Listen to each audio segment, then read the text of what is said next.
Chapter 3. Jonathan Harker's journal continued.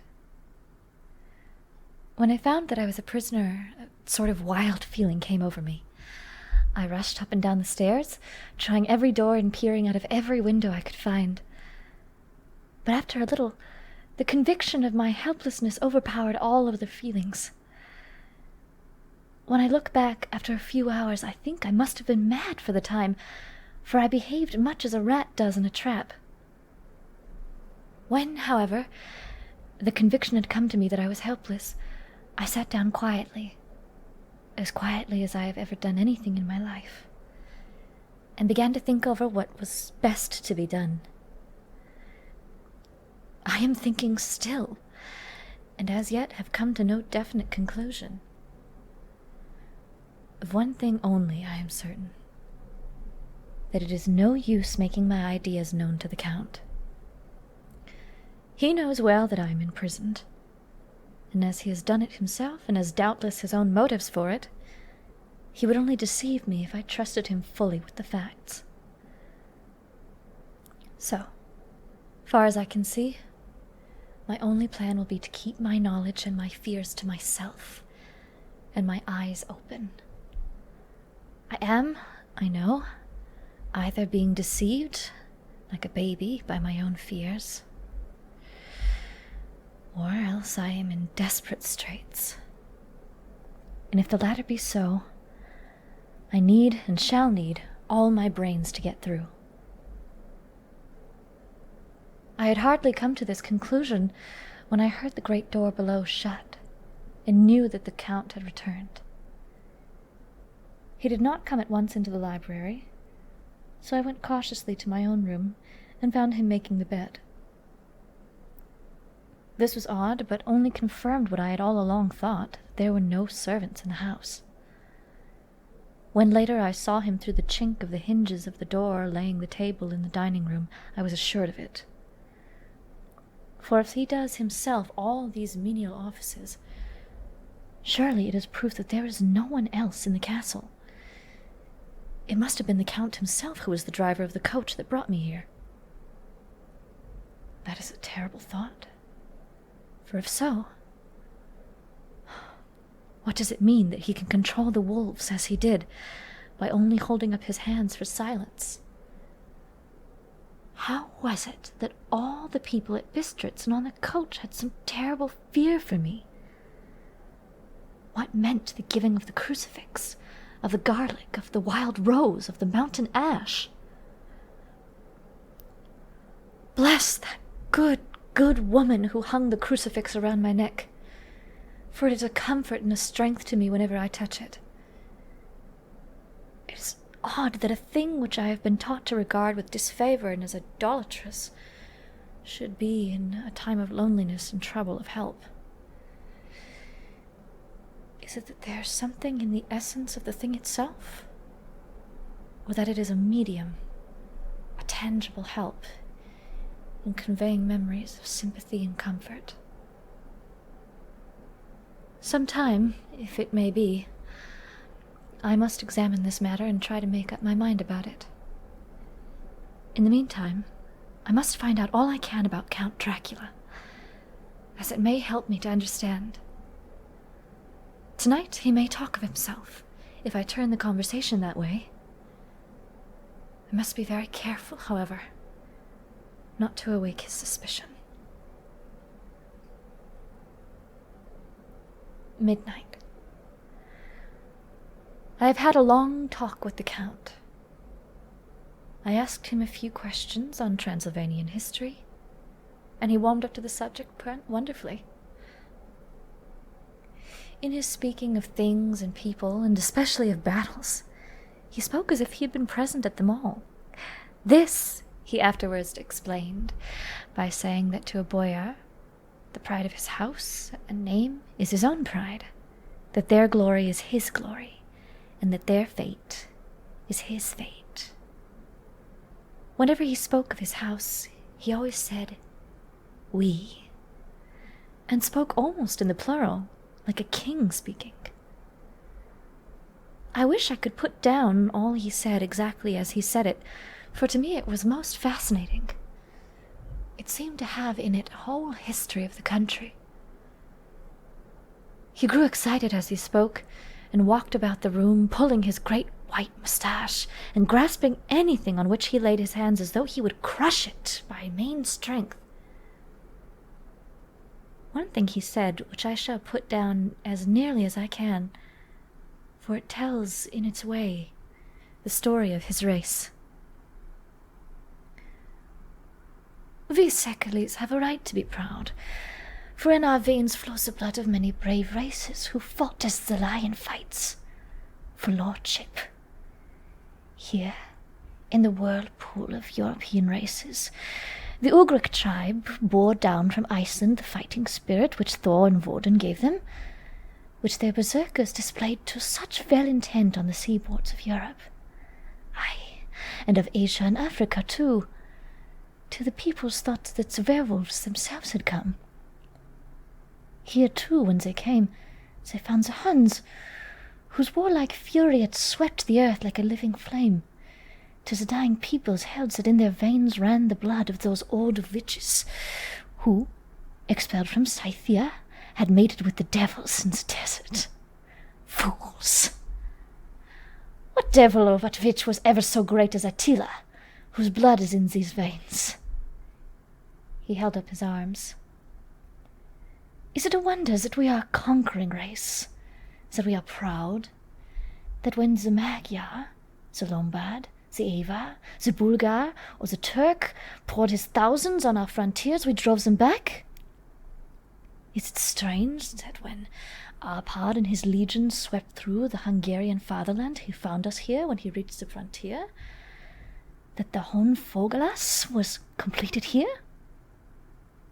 And when the Hungarian flood swept eastward, the Sekalis were claimed as kindred by the victorious Magyars, and to us for centuries was trusted the guarding of the frontier of Turkeyland. Aye, and more than that, endless duty of the frontier guard, for as the Turks say, water sleeps, and the enemy is sleepless. Who more gladly than we, throughout the 4 nations, received the bloody sword, or at its warlike call flocked quicker to the standard of the king? When was redeemed that great shame of my nation, the shame of Kosovo, when the flags of the Wallach and the Magyar went down beneath the crescent? Who was it but one of my own race, who as voivode crossed the Danube and beat the Turk on his own ground? This was a Dracula indeed. Woe was it that his own unworthy brother, when he had fallen, sold his people to the Turk and brought the shame of slavery on them? Was it not this Dracula, indeed, who inspired that other of his race, who in a later age again and again brought his forces over the great river into Turkeyland, who, when he was beaten back, came again and again, though he had come alone from the bloody field where his troops were being slaughtered, since he knew that he alone could ultimately triumph? They said that he thought only of himself. Bah! What good are peasants without a leader? Where ends the war without a brain and heart to conduct it? Again, when, after the battle of the Mohawks, we threw off the Hungarian yoke, we of the Dracula blood were amongst their leaders, for our spirit would not brook that we were not free. Young sir, the Sekalis and the Dracula as their heart's blood, their brains and their swords, can boast a record that mushroom growths like Habsburgs and the Romanovs can never reach. The warlike days are over. Blood is too precious a thing these days of dishonorable peace. And the glories of the great races are as a tale that is told. It was by this time close on the morning, and we went to bed. Memo. This diary seems horribly like the beginning of Arabian Nights, for everything has to break off at cockcrow, or like the ghost of Hamlet's father. 12th of May. Let me begin with the facts. Bare, meager facts, verified by books and figures, of which there can be no doubt. I must not confuse them with experiences, which will have to rest on my own observation, or my memory of them. Last evening, when the Count came from his room, he began by asking me questions on legal matters, and on the doing of certain kinds of business. I had spent the day wearily over books, and, simply to keep my mind occupied, went over some of the matters I had been examined in at Lincoln's Inn. There was a certain method in the Count's inquiries, so I shall try to put them down in sequence. The knowledge may, somehow or sometime, be useful to me. First, he asked if a man in England might have 2 solicitors or more. I told him he might have 12 if he wished, but that it would not be wise to have more than one solicitor engaged in one transaction, as only one could act at a time, and that change would be certain to militate against his interest. He seemed thoroughly to understand, and went on to ask if there would be any impractical difficulty in having one man attend to, say, to banking, and another to look after shipping, in case local help were needed in a place far from the home of the banking solicitor. I asked to explain more fully, so that I might not by any chance mislead him, so he said, "I shall illustrate. Your friend and mine, Mr. Peter Hawkins, from under the shadow of your beautiful cathedral at Exeter, which is far from London, buys for me, through your good self, my place at London. Good.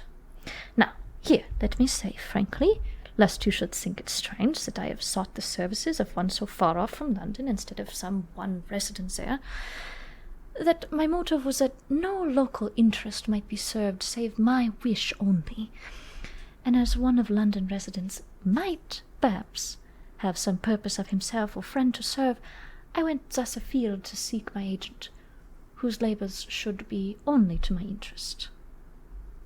Now, suppose I, who have much of affairs, wish to ship goods, say, to Newcastle, or Durham, or Harwich, or Dover.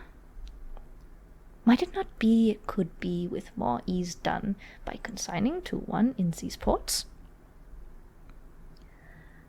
I answered that certainly it would be most easy, but that we solicitors had a system of agency one for the other, so that local work could be done locally on instruction from any solicitor, so that the client, simply by placing himself in the hands of one man, could have his wishes carried out by him without further trouble.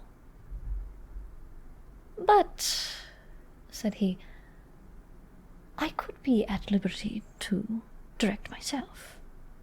Is it not so?" "Of course," I replied, "and such is often done by men of business, who do not like the whole of their affairs to be known by any one person." "Good," he said, and then went on to ask about the means of making consignments and the forms to be gone through, and of all sorts of difficulties which might arise, but by forethought could be guarded against. I explained all these things to him to the best of my ability, and he certainly left me under the impression that he would have made a wonderful solicitor, for there was nothing that he did not think of or foresee. For a man who was never in the country, and who did not evidently do much in the way of business, his knowledge and acumen were wonderful.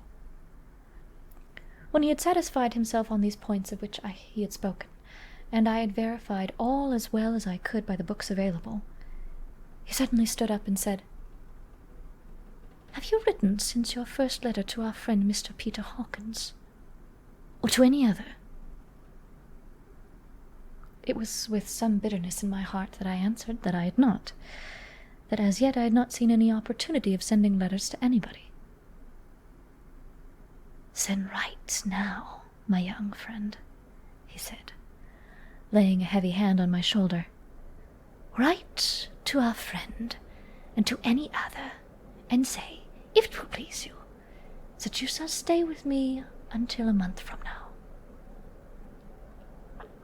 "Do you wish me to stay so long?" I asked, for my heart grew cold at the thought. "I desire it very much. Nay, I will take no refusal.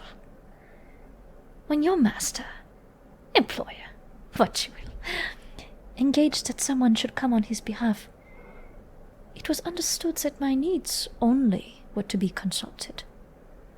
I have not stinted. Is it not so?" What could I do but bow acceptance?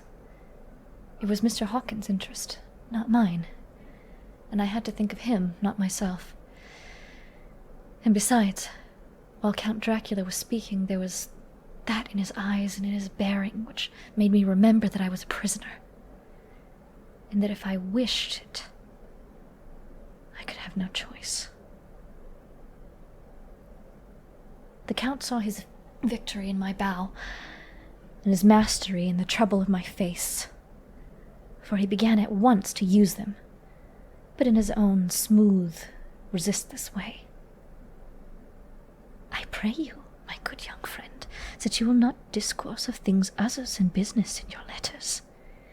It will doubtless please your friends to know that you are well, and that you look forward to getting home to them. Is it not so?" As he spoke, he handed me 3 sheets of notepaper and 3 envelopes. They were all of the thinnest foreign post, and looking at them, then at him, and noticing his quiet smile, with the sharp, canine teeth lying over the red underlip, I understood as well as if he had spoken that I should be more careful what I wrote, for he would be able to read it. So I determined to write only formal notes now, but to write fully to Mr. Hawkins in secret, and also to Mina, for to her I could write shorthand, which would puzzle the Count if he did see it. When I had written my 2 letters, I sat quiet, reading a book, whilst the Count wrote several notes, referring as he wrote to them to some books on his table. Then he took up my 2 and placed them with his own, and put by his writing materials, after which, the instant the door closed behind him, I leaned over and looked at the letters, which were face down on the table. I felt no compunction in doing so, for under the circumstances I felt that I should protect myself in every way I could. One of the letters was directed to Samuel F. Billington, No. 7, The Crescent, Whitby. Another to Herr Leutner, Varna. The third was to Coutts & Co., London, and the 4th to Herren Klopstock and Bilroyth, bankers, Budapest. The 2nd and 4th were unsealed. I was just about to look at them when I saw the door handle move. I sank back in my seat, having just had time to resume my book before the Count, holding still another letter in his hand, entered the room.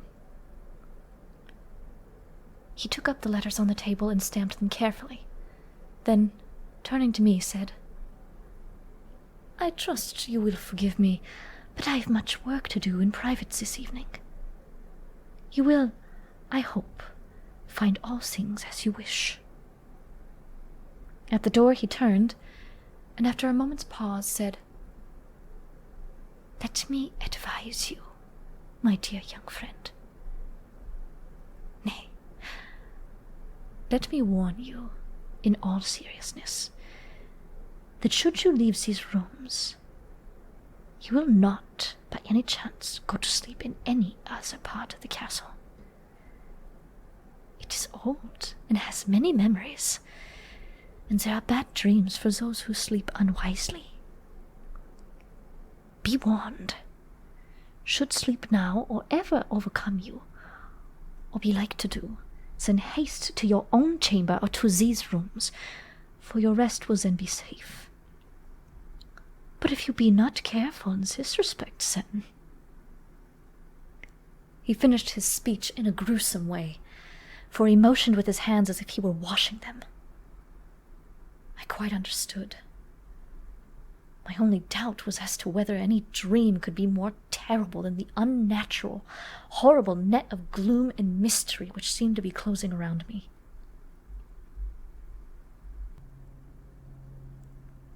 Later. I endorse the last words written, but this time there is no doubt in question. I shall not fear to sleep in any place where he is not. I have placed the crucifix over the head of my bed. I imagine that my rest is thus freer from dreams, and there it shall remain. When he left me, I went to my room. After a little while, not hearing any sound, I came out and went up the stone stair where I could look towards the south. There was some sense of freedom in the vast expanse, inaccessible though it was to me, as compared with the narrow darkness of the courtyard. Looking out on this, I felt that I was indeed in a prison, and I seemed to want a breath of fresh air, though it were of the night.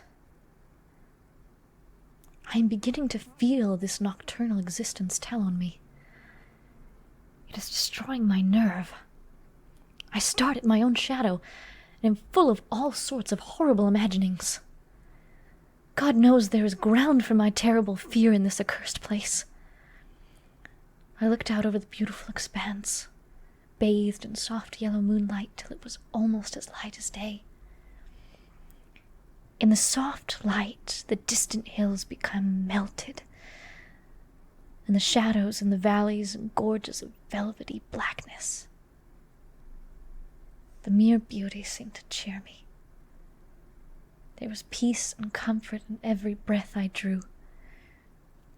As I leaned from the window, my eye was caught by something moving a story below me, and somewhat to my left, where I imagined, from the order of the rooms, that the windows of the Count's own room would look out. The window at which I stood was tall and deep, a stone mullioned, though weather-worn, was still complete. But it was evidently many a day since the case had been here. I drew back behind the stonework and looked carefully out. What I saw was the Count's head coming out from the window. I did not see the face, but I knew the man by the neck and the movement of his back and arms. In any case, I could not mistake the hands which I had had so many opportunities of studying. I was at first interested and somewhat amused, for it is wonderful how small a matter will interest and amuse a man when he is a prisoner. But my very feelings changed to a repulsion and terror when I saw the whole man slowly emerge from the window and begin to crawl down the castle wall over the dreadful abyss, face down, with his cloak spreading out around him like great wings. At first I could not believe my eyes. I thought it was some trick of the moonlight, some weird effect of the shadow, but I kept looking, and it could be no delusion. I saw the fingers and toes grasp the corner of stones, worn clear of the mortar by the stress of years, and by thus using every projection and inequality moved downwards with considerable speed, just as a lizard moves along a wall.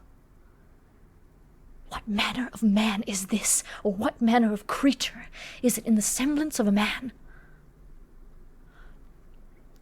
I feel the dread of this horrible place overpowering me. I am in fear, in awful fear, and there is no escape for me. I am encompassed about with terrors that I dare not think of. 15th of May. Once more I have seen the Count go out in this lizard fashion. He moved downwards in a sidelong way, some 100 feet down, and a good deal to the left. He vanished into some hole or window. When his head had disappeared, I leaned out to try and see more, but without avail. The distance was too great to allow a proper angle of sight. I knew he had left the castle now, and thought to use the opportunity to explore more than I had dared to do as yet. I went back to the room, and taking a lamp, tried all the doors. They were all locked, as I had expected, and the locks were comparatively new. But I went down the stone stairs to the hall where I had entered originally.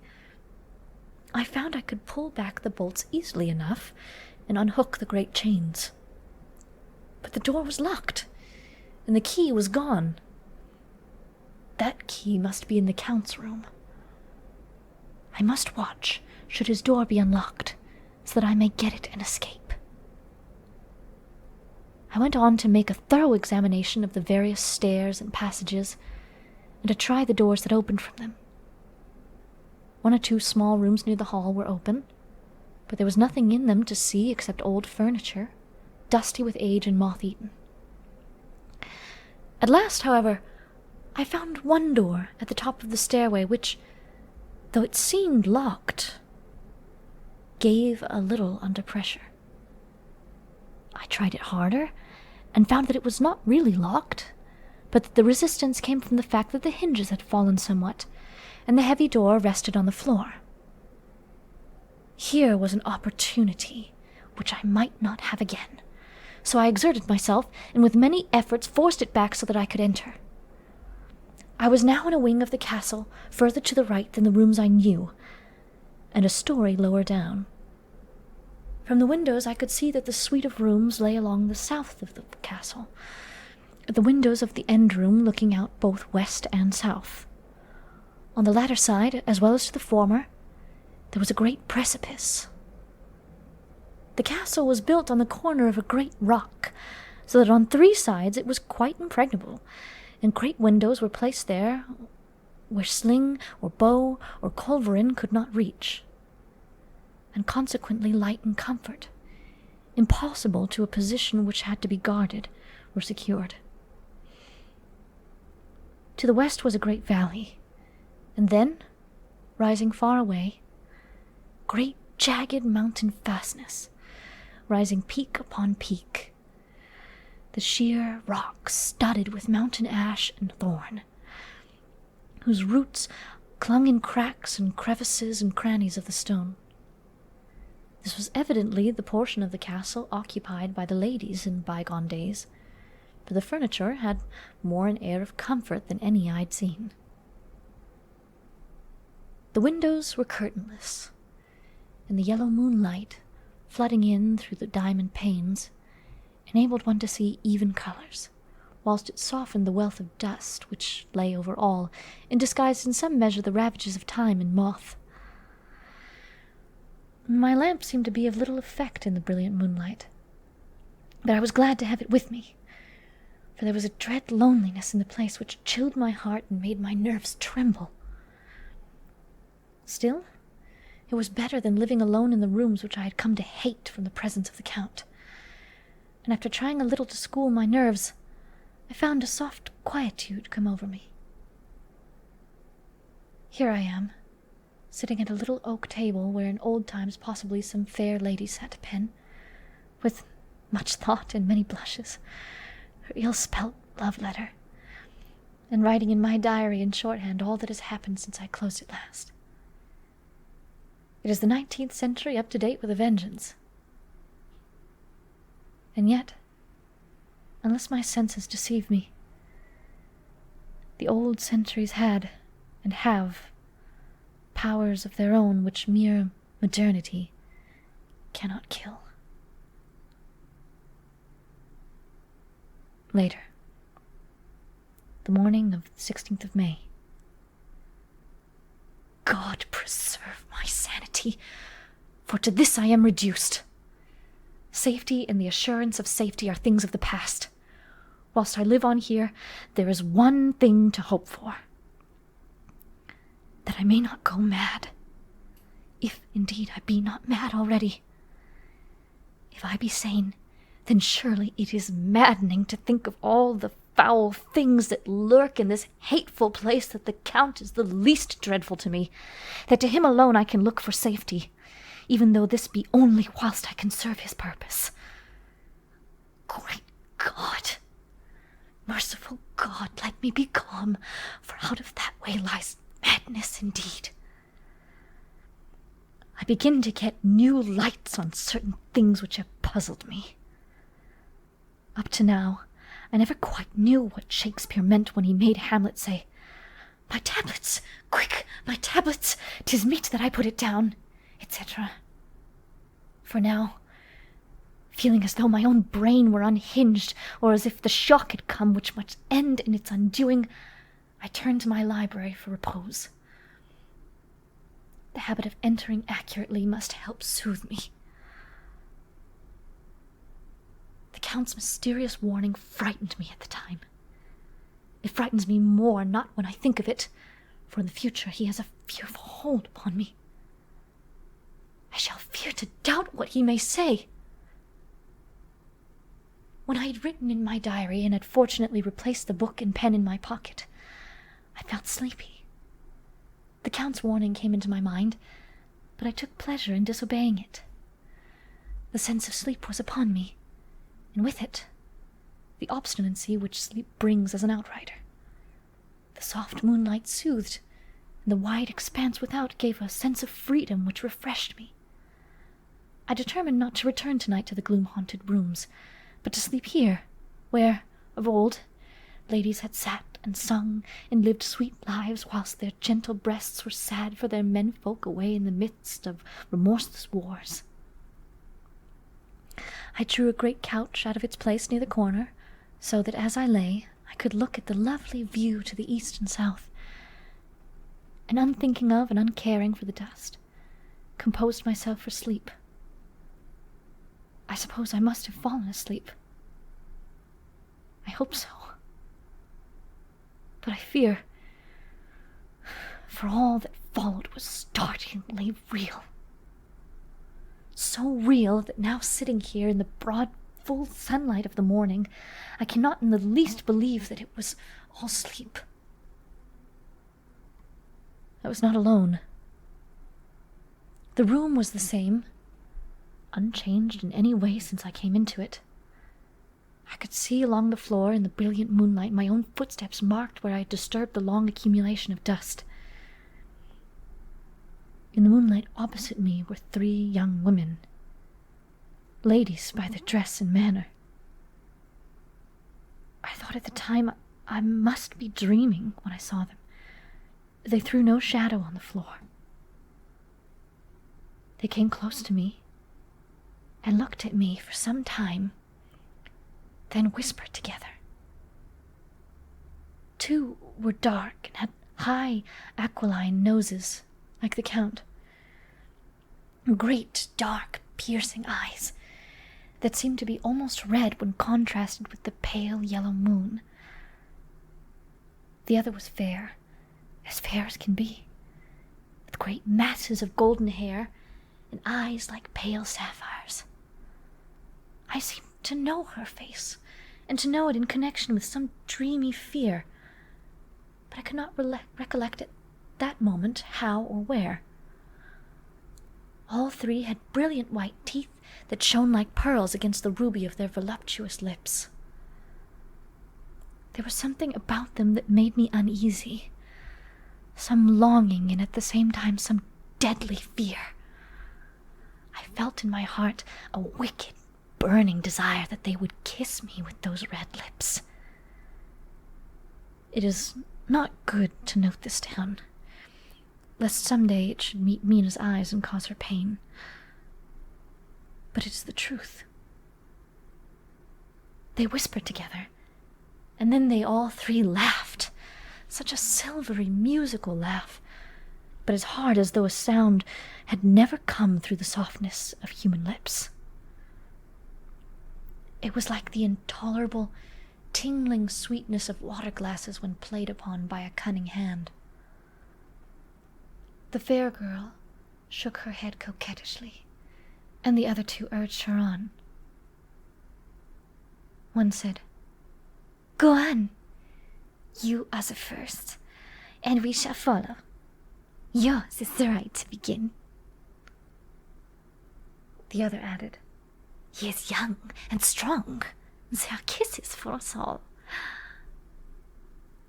I lay quiet, looking out from under my eyelashes in an agony of delightful anticipation. The fair girl advanced and bent over me till I could feel the movement of her breath upon me.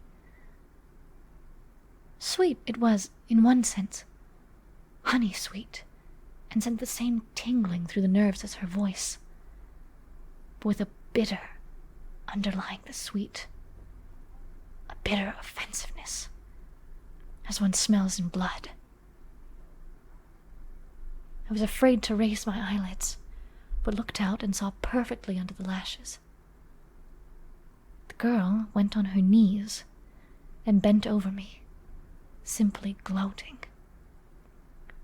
There was a deliberate voluptuousness which was both thrilling and repulsive, and as she arched her neck, she actually licked her lips like an animal, till I could see in the moonlight the moisture shining on the scarlet lips and on the red tongue as it lapped the white, sharp teeth.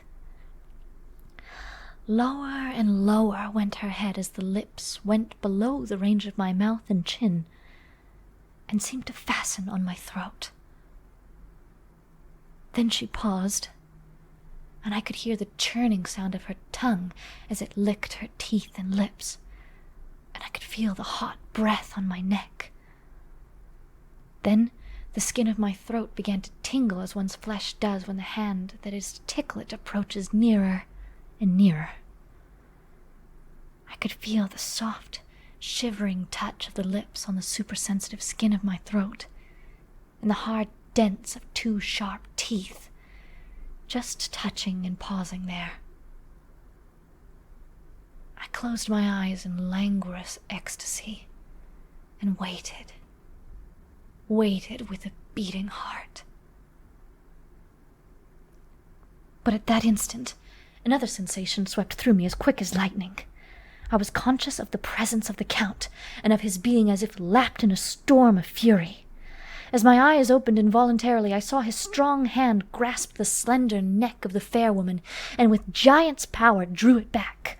The blue eyes transformed with fury, the white teeth champing with rage, and the fair cheeks blazing red with passion. But the Count! Never did I imagine such wrath and fury, even to the demons of the pit. His eyes were positively blazing. The red light in them was lurid, as if the flames of hell fire blazed behind them. His face was deathly pale, and the lines of it were hard like drawn wires. The thick eyebrows that met over the nose now seemed like a heaving bar of white-hot metal. With a fierce sweep of his arm, he hurled the woman from him, and then motioned to the others, as though he were beating them back. It was the same imperious gesture that I had seen used to the wolves. In a voice which, though low and almost in a whisper, seemed to cut through the air and then ring in the room, he said, "How dare you touch him, any of you? How dare you cast eyes on him when I had forbidden it? Back till you. This man belongs to me, and beware how you meddle with him, or you'll have to deal with me." The fair girl, with a laugh of ribald coquetry, turned to answer him. "You yourself never loved. You never love." On this the other women joined, and such a mirthless, hard, soulless laughter rang through the room that it almost made me faint to hear. It seemed like the pleasure of fiends. Then the Count turned, after looking at my face attentively, and said in a soft whisper, "Yes, I too can love. You yourselves can tell it from the past. Is it not so? Well, now I promise you that when I am done with him, you shall kiss him at your will. Now, go. Go. I must awaken him, for there's work to be done." "Are we to have nothing tonight?"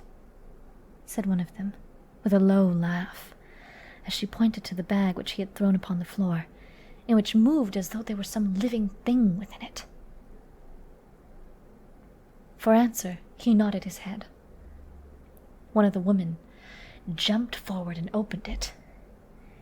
If my ears did not deceive me, there was a gasp and a low wail, as of a half-smothered child.